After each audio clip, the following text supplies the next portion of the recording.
Se concentrer sur soi-même serait plus simple sans les contraintes financières obligatoires. Alors, là, sur le coup, je suis pas d'accord.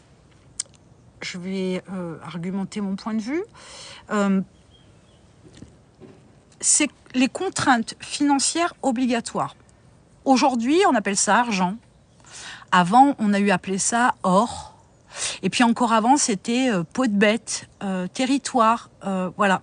Le truc, c'est que la vie est un troc. Même en amour, c'est du troc.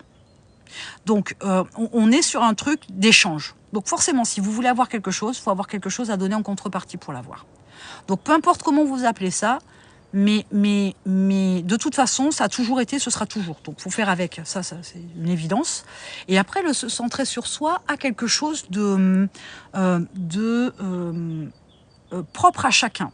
Il y a des gens qui réfléchiront pas vraiment dans leur vie, mais c'est un choix qu'ils font, hein, parce qu'ils sont dotés d'un cerveau comme tout le monde. Ils pourraient se renseigner, ils pourraient lire, ils pourraient adhérer à des groupes, ils pourraient se faire aider, etc. pour avancer. Et pour ramener ça à l'entrepreneuriat, c'est la même chose avec l'entrepreneur. Il y a des entrepreneurs qui ne réfléchissent jamais, qui ne connaissent pas leurs forces, leurs faiblesses, leurs compétences, leurs qualités, etc.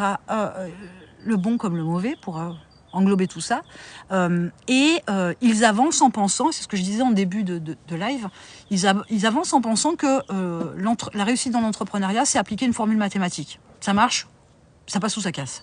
Et en fait, c'est pas ça. Si c'était qu'une simple formule, tout le monde la mettrait en application et tout le monde serait entrepreneur et aurait réussi. Ça veut dire que qui on est rentre en ligne de compte aussi dans le développement de son business.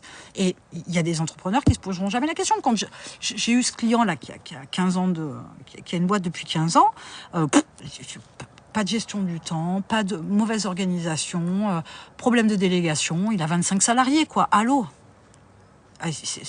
Et alors je vais aller plus loin. Il a eu un problème amoureux. Il s'est fait quitter. Sauf que pendant 1 an et demi, sa boîte, c'était le seul truc qu'il avait à faire, c'était d'aller bosser, mais il n'était pas là.